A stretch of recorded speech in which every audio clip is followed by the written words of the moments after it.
Hello everyone, welcome back to my channel Khamagani. आज के video में ना तो मैं ही कोई राजपूती हैक एंड ट्रिक्स के बारे में बात करने वाली हूँ और ना ही कुछ आपको फैशन से रिलेटेड बताने वाली हूँ। आज मैं आपके साथ अपना इंट्रोडक्शन या इंट्रो दूंगी। मैं आपको अपना इंट्रोडक्शन शेयर करूँगी कि मैं क्या हूँ और मैं यूट्यूब पे कैसे आई। मैं हाउसवाइफ हूँ या मेरा प्रोफेशन कुछ अलग है या मेरी एजुकेशन क्या है। जो लोग मुझे पर्सनली जानते हैं वो लोग बहुत अच्छे से जानते हैं मुझे, बट जो लोग मुझे यूट्यूब के थ्रू जानते हैं उनके लिए मैं बहुत अलग हूँ।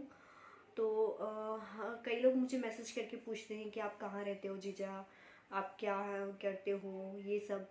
तो मैंने सोचा कि मैं जब मेरा यूट्यूब अच्छे से रन कर जाएगा या ठीक ठाक चलने लगेगा या लोग मुझे थोड़ा बहुत जानने लगेंगे तो मैं अपना एक अलग से वीडियो शेयर करूँगी जिसमें मैं अपना इंट्रोडक्शन शेयर करूँगी आप लोगों के साथ। तो आज मुझे लगता है कि वो टाइम आ चुका है और मैं अब आपके साथ अपना इंट्रोडक्शन शेयर कर सकती हूँ। तो इस वाले वीडियो में आप मेरे साथ एंड तक बने रहिएगा। काफ़ी इंटरेस्टिंग स्टोरी आपको मेरी सुनने को मिल सकती है।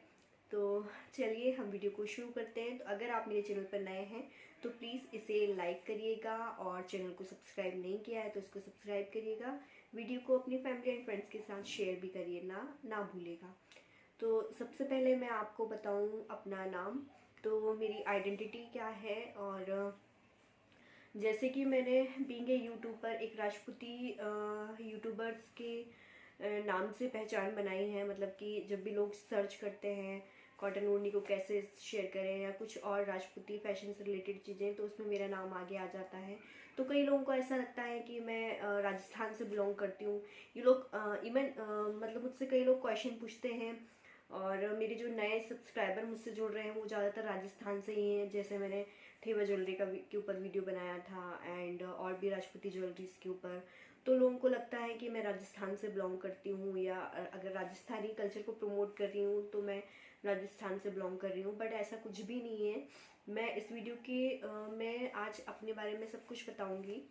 सब कुछ इन द सेंस मोटी मोटी जो भी इंफॉर्मेशन है वो, क्योंकि बहुत लोगों को नहीं पता है। और सबसे पहले मैं बता दूं कि मैं राजस्थान से नहीं हूँ, मैं मध्य प्रदेश से हूँ और इंदौर से हूँ। मेरी जो ससुराल की फैमिली है वो राजस्थानी फैमिली से बिलोंग करती है। हमारी जॉइंट फैमिली है।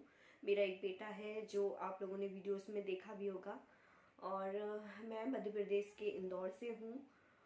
और मेरी जो फैमिली है ससुराल की वो राजस्थानी कल्चर को फॉलो करती है, बट मेरी जो मायके की फैमिली है वो ऐसा नहीं है। वो लोग राजपूत है बट उनके यहाँ कल्चर टोटली डिफरेंट है। इवन जो काचली कुर्ती ये राजपूती ड्रेस पहनते हैं ये वहाँ पहनते ही नहीं थे। मैंने शादी के बाद ही ये पहना यहाँ पे। और जब वहाँ एक दो मेरी कजिन्स की वेडिंग हुई तो मैंने वहाँ पे ये पहना। तो लोग पूछते थे कि कैसे पहनते हैं, कहाँ मिलता है ये सब। तो फिर देखा देखी सब लोग पहनने लगे। देखा देखी जरूर नहीं कि मुझसे ही देखकर पहनने लगे। पद्मावत जो मूवी आई, जोधा अकबर सीरियल आया, उससे राजपूती जो कल्चर है वो बहुत ज़्यादा स्प्रेड हुआ। हर कोई जानना चाहता है, हर कोई पहनना चाहता है, ड्रेसिंग सेंस के बारे में पूछना चाहता है। तो मेरा भी लोग मुझसे पूछते थे कि आप चुन्नी कैसे सेट करते हो।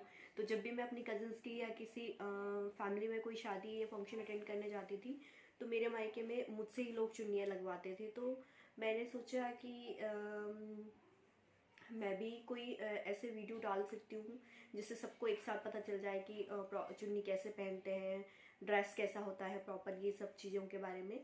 तो सबसे पहले मैं बता दूं कि एज ए प्रोफेशन लोगों को लगता है, जो यूट्यूब से हैं, जो लोग मुझे पर्सनली जानते हैं उनको तो पता है कि मैं क्या हूँ। एक मिनट। बट जो लोग मुझे पर्सनली नहीं जानते हैं, जो लोग मुझे यूट्यूब के थ्रू जानते हैं कि मैंने कुछ यूट्यूब्स के जो वीडियो हैं जो मेरे वायरल हुए हैं और जो सब्सक्राइबर मेरे बढ़े हैं वो राजस्थान से ही बढ़ रहे हैं। मेरा चैनल अब मोनेटाइजेशन ऑन भी हो चुका है। तो मैंने सोचा कि मैं अब आपको बताऊं कि अपना मेरा इंट्रोडक्शन क्या है। मुझसे किसी ने कमेंट करके पूछा भी था कि आप क्या करते हैं, कहाँ से हैं। तो मैं आपको बता दूं मैं राजस्थान से नहीं हूँ, मैं मध्य प्रदेश से हूँ, इंदौर से हूँ। और एज ए प्रोफेशन मेरी आइडेंटिटी अलग है। जो मैं यूट्यूबर हूँ उससे टोटली अलग है। तो हम कहाँ थे। हाँ, एज ए प्रोफेशन लोगों को लगता है कि मैं हाउसवाइफ होंगी, जबकि मैं हाउसवाइफ नहीं हूँ। मेरी यूट्यूब से अलग भी एक आइडेंटिटी है, और यहाँ पे मैंने अपना पूरा नाम नहीं बताया आपको, और अपना जो पहचान है ओरिजिनल, उससे मैंने अपना चैनल क्रिएट नहीं किया है। यूट्यूब पे लोग मुझे संध्या पवार के नाम से जानते हैं, बट मेरी अपनी आइडेंटिटी ये है कि मैं डॉक्टर संध्या राजपूत पवार हूँ। हाँ जी, मैं फिजियोथेरेपिस्ट हूँ, और मैंने एमपीटी भी बीपीटी एमपीटी किया हुआ है स्पोर्ट्स से। और एज ए कंसल्टेंट फिजियोथेरेपिस्ट मैं यहाँ पे एक मल्टी स्पेशलिटी हॉस्पिटल है इंदौर में ही, वहाँ पे करीब 3 साल से काम कर रही थी। और उससे पहले भी मैंने अलग अलग नर्सिंग होम में काम किया है, और मैं करीब 6-7 साल से अपने प्रोफेशन में हूँ, और काफ़ी खुश थी मैं। वही जो हॉस्पिटल का टाइम होता है 9 हार्स 8 to 9 हार्स में ऐसे एज ए वर्किंग थी। और जो जब कियांश का बर्थ हुआ, कियांश का 2 जुलाई 2019 को बर्थ हुआ, और मैं 26 जून 2019 तक जॉब किया। देन उसके बाद मैंने मैटरनिटी लीव लिया, 6 मंथ के लिए मुझे मैटरनिटी लीव मिला। और 6 दिन बाद ही जब मैं 26 जून को मैटरनिटी के लिए लिया, और उसके 6 दिन बाद ही सी सेक्शन हुआ मेरा, उसी हॉस्पिटल में कैंश हुआ, और 6 मंथ के लिए मैं मैटरनिटी लीव पे थी। उसके बाद मैंने 31 जनवरी से दिसंबर 2019 से मैंने फिर से ज्वाइन कर लिया, क्योंकि मेरे 6 मंथ कंप्लीट हो गए थे और हॉस्पिटल में। फिर मैंने, लेकिन उस टाइम पे कैंश बहुत छोटा था, 6 महीने का ही था, और मुझे फुल डे उसके लिए छोड़ना बहुत मुश्किल था। मैनेजमेंट में बात की तो मुझे उन्होंने मुझे अलाउ कर दिया कि जब तक कि मेरा बेबी 9 मंथ का नहीं हो जाता है तब तक मैं पार्ट टाइम जॉब कर सकती हूँ। तो मैंने 4 हार्स का जॉब चूज़ किया, एंड फिर मैं 4 घंटे के लिए जाने लगी, 2 बजे से लेके शाम के 7 बजे तक। और तब कैंश को मैं छोड़ के जाती थी, और मदर इन लॉ ही मेरी संभालती थी उसको। फिर मेरे को जनवरी किया मैंने, फरवरी या मार्च में अपना ये कोरोना आ गया, जब मुझे अप्रैल से फुल डे ज्वाइन करना था, और फिर ये कोरोना आ गया। और कोरोना में जो हमारा कुछ बाहर का स्टाफ था जो अप डाउन करता था, वो नहीं आ पाए, तो हम 3 ही स्टाफ बचे थे जो हम काम कर रहे थे उस कंडीशन में। लेकिन कंप्लीट लॉकडाउन हुआ था, टोटल लॉकडाउन हुआ था। तो उस कंडीशन में क्या हुआ कि हम लोगों को आधे लोगों को जाने लगा, तो अल्टरनेट हमें स्टाफ जाने लगा, तो मुझे टाइम मिलने लगा कि मैं कुछ और भी करूं। यूट्यूब का चस्का मुझे कैसे चढ़ा, क्योंकि जब मैं प्रेग्नेंट थी तो अपनी हेल्थ से रिलेटेड या बेबी से रिलेटेड कुछ चीज़ें यूट्यूब पे सर्च करने लगी, और फिर मुझे यूट्यूब देखना अच्छा लगने लगा। तो मैंने बताया कि कई लोग मुझसे पूछते थे कि आप ये ड्रेस पहनते हो कहाँ से लेते हो, ये ज्वेलरी पहनते हो कैसी होती है, ये चुन्नी कैसे लगाई। तो मैंने सोचा कि मैं ये भी कर सकती हूँ, तो मैंने एज ही शौक से 1-2 वीडियो शूट कर लिए थे और मैंने यूट्यूब पे डाल दिए। जैसे जो मैंने 9 मई को मैंने पहला एक वीडियो अपलोड किया था यूट्यूब पे कि कॉटन ओढ़नी को आप कैसे सेट करें। उसके बाद राजपूती साड़ी से राजपूती ड्रेस कैसे आप बनवा सकते हो, वो सारे ऐसे धीरे धीरे मैंने वीडियो पे अपलोड करे और अपने फैमिली फ्रेंड्स में डालना शेयर किए, जो मेरे मायके साइड की फैमिली थी वो। तो वो वीडियो मेरा काफ़ी पसंद किया गया उस साइड ही, क्योंकि कई लोगों को नहीं पता था कि ओढ़नी कैसे सेट की जाती है ये सब।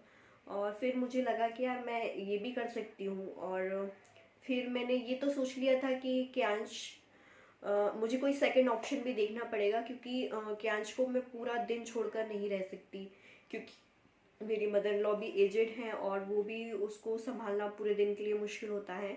तो जब तक वो थोड़ा स्कूल जाने लायक नहीं होता है तो मुझे उसको टाइम देना पड़ेगा, और फुल डे जॉब के साथ मैं ये नहीं कर पाऊँगी। तो मैं कुछ और ऑप्शन भी सोच ही रही थी, लेकिन फिर भी मैंने सोचा कि जॉब चल रहा है तो अच्छा चल रहा है। लेकिन उस टाइम पे फिर कोरोना आ गया और हम अल्टरनेट स्टाफ जाने लगे। 9 मई को मैंने जब वीडियो अपलोड किया तो मैंने देखा कि मेरे वीडियोस, उसके बाद मेरा 1 अप्रैल में तक, लेकिन उस टाइम पे बहुत ज़्यादा सीवियर हो गया था। इंदौर में आप लोगों ने न्यूज़ के थ्रू सुना ही होगा कि बहुत ज़्यादा फैल रहा था कोरोना और अनकंट्रोल हो चुका था। मतलब कुछ कुछ एरिया को तो पूरी तरह सील कर दिया गया था। यहाँ इतना ज़्यादा भयंकर तरीके से कोरोना फैल रहा था। तो मैं भी जब हॉस्पिटल जाती थी तो मेरी फैमिली भी बहुत डरी हुई थी रहती थी छोटे बच्चे के लिए कि यार इसका इतना छोटा बच्चा है 7-8 महीने का और ये ऐसे हॉस्पिटल जा रही है। घर आने के बाद मैं बहुत सैनिटाइज़ करती थी अपने आप को, अलग रहना, बिल्कुल कपड़े अलग रखना। लेकिन फिर मैं बच्चे से अलग नहीं रह सकती थी ना, मुझे समझ नहीं आ रहा था कि मुझे क्या करना चाहिए। एक दिन क्या हुआ कि हमारे यहाँ हॉस्पिटल के जो मैं कार्डियक आईसीयू में काम करती थी और एज ए वहाँ पे इंचार्ज फिजियोथेरेपिस्ट चेस्ट फिजिशियन के साथ मैं काम करती थी वहाँ पे। और हॉस्पिटल में बहुत तेज़ी से स्टाफ के लोग थे जो जिन लोगों को हो रहा था, मतलब मेरे साथ करने वाले जो नर्सिंग स्टाफ थे, डॉक्टर्स थे, उन लोगों में हम लोग बहुत प्रिकॉशन से रहते थे, लेकिन फिर भी सब लोगों को डर था बहुत ज़्यादा। स्टाफ के कुछ लोग जो थे मेरे एज ए फ्रेंड सर्कल में, वो लोग उनमें से जो कि अदर स्टाफ था, पैरामेडिकल स्टाफ था, उन लोगों को भी मैंने सुना कि बहुत लोग 30-40 लोग अफेक्टेड हो चुके थे और वहाँ पे ही एडमिट करके उनका ट्रीटमेंट किया जा रहा था। तो मतलब जान रिस्क में थी। और होने के नाम पर मैनेजमेंट जब हमारी सैलरी आई तो 20-30% कट के सैलरी आई कि बोला गया कि हॉस्पिटल में इतने पेशेंट नहीं आ रहे हैं बाहर के, तो कोरोना की वजह से तो उतना चल नहीं रहा है ये सब। तो एक दिन क्या हुआ, मैं घर आई और मैंने बताया कि स्टाफ कैसे से लोगों को कोरोना हो गया है और वहाँ पे एडमिट हैं और ऐसा। तब हॉस्पिटल में बहुत ज़्यादा लूट मार हो रही थी, मतलब कि किस कोरोना के नाम पर एक ही पेशेंट से 4-5 लाख रुपए, 8-8 लाख रुपए चार्ज किया जा रहा था। तो मैं ये सब आके डिस्कस करती थी घर पे। और एक दिन मेरे स्टाफ के जो दो फीमेल थे हम और एक मेल सर थे। तो एक जो फीमेल थी उसने आने से मना कर दिया क्योंकि उसकी फैमिली मना कर रही है करने से। हम लोगों को कोविड पेशेंट दिए जाते थे, जस्ट फिजियोथेरेपी उनमें होता था तो वो करने के लिए। तो उस टाइम पे हम लोग बहुत ज़्यादा डरे हुए थे। मैं स्ट्रिक्टली मना कर देती थी कि मेरा बेबी छोटा है, मैं नहीं करूँगी क्योंकि उस टाइम पे ये रूल भी था कि जिसका 2 साल से छोटा बेबी है, ब्रेस्ट फीडिंग मदर है, उसको ऐसे जगह पे ड्यूटी ना दी जाए। पर स्टाफ ही नहीं होता था क्योंकि हम अल्टरनेट स्टाफ आ रहे थे तो फिर करना ही पड़ता था। तो मैंने अपने हस्बैंड से डिस्कस किया कि यार अगर मेरी जो फैमिली है वो मेरा मकान में मेरे बड़ी सासू माँ हैं, उनकी 3 बेटे हैं, हम 2 जेठ मतलब जेठानियाँ हैं, मतलब मेरी एक जेठानी है, 2 भाई हैं मेरे हस्बैंड। ये सब इतने कम से कम 25-26 लोगों की फैमिली एक ही मकान में रहती थी, बड़ा मकान है। बट कांटेक्ट होता था, मैं जाती थी, मुझे लगता था कि मैं शायद सबकी जान को खतरे में डाल रही हूँ क्योंकि उस टाइम पे लोग वर्क फ्रॉम होम कर रहे थे, सिर्फ डॉक्टर्स, पुलिस, यही लोग निकलते थे और इन्हीं का काम था। तो मेरे हस्बैंड बोले कि रहने दो, आप जॉब छोड़ दो। मैंने कहा कि क्योंकि मैं रिस्क में हूँ, मतलब रिस्क जोन में हूँ और मैं कितना भी सैनिटाइज कर लूँ पर रोज़ रोज़ कहीं ना कहीं हमसे गलती हो जाती है, तो मैं क्या करूँ उस कंडीशन में। और मेरा बच्चा भी छोटा है। हालांकि बाद में स्टडी हुई कि जो छोटे बच्चे रहते हैं उनमें कोरोना के बहुत कम चांसेस थे, शायद 8-10% चांसेस थे, लेकिन उस टाइम पे ऐसा नहीं था। उस टाइम पे कब किसको हो जाए किसी को नहीं पता था और ये बहुत ज़्यादा पैंडेमिक सिचुएशन थी, हर किसी को हो रहा था। मतलब ये बीमारी ऐसी थी कि बहुत लोगों को हो रही थी, स्टाफ के लोग भी इतने संक्रमित हो चुके थे। तो मैंने बोला कि जो बाहर का स्टाफ है वो तो आ ही नहीं रहा है, नया स्टाफ कोई रखेंगे नहीं, तो क्या करूँ मैं। तो मैंने अपने स्टाफ को बोला कि मेरी फैमिली मना कर रही है, मेरे जो एचओडी हैं उनको। तो उन्होंने कुछ नहीं बोला, पर मुझे लगा कुछ ना कुछ तो मुझे करना पड़ेगा। और मैंने जाती रही, अल्टरनेट जाते रहे, लेकिन एक फिर मई के बाद हम लोगों को बोल दिया गया कि अब आपको फुल डे आना है। मतलब पहले तो ऐसा हो रहा था कि हम सिर्फ पेशेंट देखते थे, राउंड्स लेते थे, निकल जाते थे अपने घर और खुद को सैनिटाइज कर लेते थे, तो इतना रिस्क जोन में नहीं थे। लेकिन फिर क्या हो रहा था कि जिनका 9 आवर्स का जॉब था उनको भले काम हो चाहे नहीं हो, उनको 9 आवर्स तक रुकना है। तो उस टाइम पे तेज़ी से कोरोना इसलिए भी फैल रहा था क्योंकि आप जब पेशेंट देखते हो तब आप पूरे फुल प्रिकॉशन से पेशेंट देखते हो, फुली कवर कर रहते हो। लेकिन जब आप फ्री होकर अपने डिपार्टमेंट में आते हो तो जब हम आपस में एक दूसरे से बात करेंगे तब थोड़ा ना हम पीपीआई किट में पहने रहेंगे या मास्क पहने रहेंगे, तब तो हम निकालेंगे ही। तो हमको स्टाफ को एक दूसरे से कोरोना होने के चांसेस बहुत ज़्यादा बढ़ गए थे और हो भी रहा था। तो मैंने कहा 9 हार्स रुकना तो बहुत बेवकूफ़ी रहेगी यहाँ पे, और रिस्क ऑफ जोन में सबसे ज़्यादा उसी टाइम पे इन्फेक्शन का खतरा बढ़ रहा था। लेकिन मैनेजमेंट ये सुनने को तैयार नहीं था, उनको था कि कब तक ऐसा चलेगा, अब तो फुल डे करना ही पड़ेगा ऐसा वैसा। तो फिर मैंने अपने हस्बैंड से डिस्कस किया। मेरी फैमिली में मेरे इन लॉज ने मना कर दिया कि अब आपको जाने की ज़रूरत नहीं है, कोई बात नहीं, अगर 6 महीने 8 महीने आप घर पे भी बैठते हो तो आप जॉब से रिज़ाइन दे दो। मैंने अपने एचओडी को बताया और लीव एप्लीकेशन फाइल मेल की एचआर को कि मेरा बेबी छोटा है और ब्रेस्ट फीडिंग कराने की वजह से मैं प्रोन हूँ इन्फेक्शन के लिए, तो मैं कुछ दिन के लिए लीव चाहती हूँ। बट एचआर से कोई रिप्लाई नहीं आया और मेरे एचओडी ने मुझसे रिज़ाइन मांग लिया। तो जो सैलरी भी पूरी नहीं आ रही थी, हम लोगों को 20-30% काट ले रहे थे। बाद में गवर्नमेंट ने बहुत सारा प्राइवेट्स में भी जो काम कर रहे थे कोविड पेशेंट या कोविड वॉरियर जिनको आप बोल सकते हो, उनको गवर्नमेंट पैसा दे रही थी। लेकिन हमारे एचओडी ने हमारे लिए कोई भी पहल नहीं की कि जो मेरा स्टाफ इन्फेक्शन में काम कर रहा है उनके लिए मैं क्या कर सकता हूँ, या वो हमारे लिए मैनेजमेंट से बात करें कि इनको सैलरी पूरी दिलवाओ। वो सिर्फ अपना देखते थे कि भैया उनका सब सेफ है, बाकी स्टाफ को जॉब करना है तो करेगा, नहीं तो कोई मतलब नहीं। तो मुझे लगा यार ऐसे में मैं थोड़े से पैसों के लिए अपनी सबकी फैमिली को, अपने बच्चे को इन्फेक्शन में नहीं डाल सकती और उनकी सबकी जान खतरे में नहीं डाल सकती। और मैंने जाना बंद कर दिया। फिर मुझसे रिज़ाइन मांगा गया तो मैंने 20 जून को रेजिग्नेशन दे दिया। मई में 9 मई में मैं यूट्यूब पे आ गई थी और फिर जब मेरे पास जॉब नहीं था, कुछ काम नहीं था, तो फिर मैंने सीरियसली यूट्यूब पे काम करना चालू किया। और मैंने इसमें नहीं बताया कि मैं क्या हूँ, किस प्रोफेशन छोड़ा या क्या हुआ। मुझे आज लगता है कि मुझे बहुत दुख होता है कि मैं इतने टाइम से अपने प्रोफेशन से दूर हूँ। बट ऐसा नहीं है कि मैंने अपना प्रोफेशन छोड़ दिया है। मुझे आज भी डॉक्टर संध्या कहलाना ही पसंद है। मुझे मेरे नाना साहब जब भी फ़ोन करते हैं वो मुझे और डॉक्टर साहब ऐसे बोलते हैं, तो मुझे इसी चीज़ में सबसे खुशी मिलती है। हाँ, पर अभी जब से ये कोरोना फैल रहा है तब से मैं बाहर पेशेंट भी नहीं देख रही हूँ। जो मैं होम विज़िट वगैरह लेती थी वो मैंने सब बंद कर रखा है अभी, क्योंकि इंदौर में अभी भी चीज़ें पूरी तरह सही नहीं हुई हैं। पर हाँ, अब इतना डर नहीं रहा जितना उस टाइम पे जब मैंने जॉब छोड़ा था तब डर था। तब बहुत दहशत थी और मैं यहाँ से रिज़ाइन देने के बाद अपने घर चली गई थी। और रिज़ाइन नहीं, मतलब मैंने यहाँ से हॉस्पिटल जाना बंद करा था और फिर मैं अपने घर चली गई थी और फिर मैंने वहीं से मेल कर दिया था रेजिग्नेशन। और उसके बाद आज आप देख सकते हैं मई से अभी दिसंबर चल रहा है और मैंने अपने यूट्यूब पे अच्छा काम कर लिया है। मतलब बहुत अच्छा तो नहीं, पर हाँ, अब आप लोग मुझे जानने लगे हैं। तो मेरी एक पहचान ये भी है कि मैं एक फिजियोथेरेपिस्ट हूँ, मैं एक डॉक्टर हूँ और अभी मैं अपने प्रोफेशन से थोड़ा सा अलग हूँ, लेकिन मैंने अपना प्रोफेशन नहीं छोड़ा है और ना ही फ्यूचर में मैं इसको छोड़ने वाली हूँ। मैं बस ये सोच रही हूँ कि क्यांश थोड़ा थोड़ा ये यूट्यूब के साथ मैं उसको भी टाइम दे देती हूँ और अपने प्रोफेशन से अलग मैं कुछ कर रही हूँ। और ये मेरी दो आइडेंटिटी हैं। एक मैं लोग मुझे एज ए डॉक्टर जानते हैं और एक लोग मुझे एज ए यूट्यूबर जानते हैं।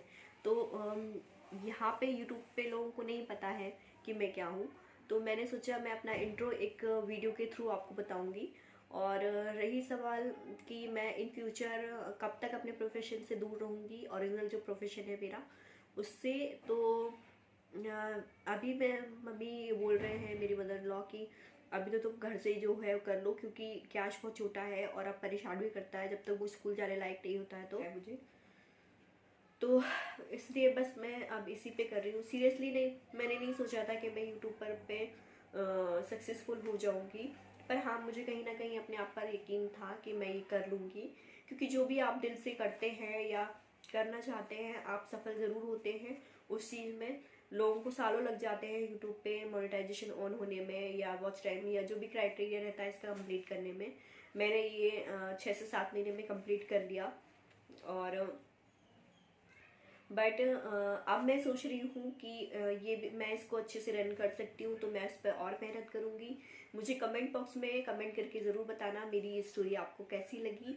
और अब अगर अपने प्रोफेशन के बारे में मैं आपको बताऊँ कि मैं जल्दी ही या तो अपना एक और यूट्यूब चैनल एज फिजियोथेरेपी से रिलेटेड शुरू करूँगी, जिसमें मैं सारे जो फिजियोथेरेपी से रिलेटेड ट्रीटमेंट होते हैं या जो भी डिसीज़ होती हैं जिससे जो कि फिजियोथेरेपी से क्योर हो जा सकती है, जैसे कोविड पेशेंट में भी फिजियोथेरेपी बहुत अच्छा रोल प्ले करता है। तो इन सब के पे मैं एक मेरा मन है कि मैं एक और यूट्यूब चैनल बना के उस पर अलग से ये सब चीज़ें बताऊं, पर उसके लिए मुझे सब क्लिनिक सेटअप और ये सब चाहिए रहेगा। तो देखती हूँ मैं कब शुरू कर पाती हूँ वो। और या फिर कैश थोड़ा बड़ा होता है तो वही मुझे हॉस्पिटल में सेक्टर में फिर से मुझे क्लिनिकल प्रैक्टिस में रहना पसंद है। तो मैं अपने प्रोफेशन को की बहुत रिस्पेक्ट करती हूँ और मैं बहुत प्राउड फील करती हूँ कि मैं, हाँ, मेरी एक एज ए डॉक्टर मेरी पहचान है। और आज मुझे ये बताते हुए भी खुशी हो रही है कि मैं एज ए राजपूती यूट्यूबर भी हूँ। और मुझे इतना प्यार देने के लिए, ऐसे सपोर्ट करने के लिए थैंक यू वेरी मच। आप लोगों के प्यार के बिना मैं कुछ भी नहीं हूँ। और हाँ, मेरी फैमिली ने जो इन लोगों को मैंने वीडियो शेयर किया था उन्होंने बहुत अच्छा रिस्पॉन्स किया, मेरे मायके वालों ने। और सॉरी, मैं अपने मायके, मेरी ससुराल वाले भी उतने ही अच्छे हैं। इन लॉस ने, मेरी मदर इन लॉ ने बहुत हेल्प की। मतलब आप खुद सोचिए ना, इतने छोटे बच्चे को छोड़ के मैं ये यूट्यूब पे वीडियो बनाती हूँ, ये तैयार होना, ये सब करना, और वो उसको संभालती हैं उतनी देर तक। तो मतलब काफ़ी सपोर्टिव रही है मेरी फैमिली हमेशा से मेरे लिए, मेरे हस्बैंड, मेरी मदर इन लॉ स्पेशली। तो मैं लकी हूँ कि मुझे इतनी अच्छी फैमिली मिली है और मैंने जो करना चाहा मुझे मेरी फैमिली ने करने दिया है। हालांकि राजपूत फैमिलीज डोमिनेटेड होती हैं, मतलब पहले होती थी, आजकल तो नहीं होती हैं। आजकल तो जो चाहते हैं, मतलब हर कोई वर्किंग वूमन ही चाहता है और हर कोई अप्रिशिएट करता है अगर कुछ आप अच्छा करते हो। पहले आजकल की जो सासें होती हैं वो पुरानी सासों जैसी नहीं होती हैं कि नहीं कुछ करने नहीं देती कि घर का काम करो, ये सब। मेरे साथ ये चीज़ें कभी नहीं रही, मुझे हमेशा से फुल सपोर्ट मिला है मेरे मायके में भी, और वैसा ही मुझे ससुराल भी मिला है। तो बस यही थी मेरी जर्नी। तो आई होप मेरी ये स्टोरी आपको अच्छी लगी होगी। वीडियो को लाइक करिएगा, शेयर करिएगा अपनी फैमिली एंड फ्रेंड्स के साथ, और मेरे चैनल पर नए हैं तो प्लीज़ इसको सब्सक्राइब करिएगा बेल आइकन के साथ। नीचे की तरफ रेड कलर में सब्सक्राइब लिखा होता है, आपको उस पर क्लिक करना है। And then thank you for watching. अगर आपकी कुछ और भी क्वेरी है मेरी फैमिली से रिलेटेड या मुझसे रिलेटेड कि मैं क्या हूँ या कुछ और भी, तो आप मुझे कमेंट बॉक्स में कमेंट करके पूछ सकते हैं। मैं आपके हर क्वेश्चन का आंसर ज़रूर दूंगी। Thank you for watching. खमा गेड़ी।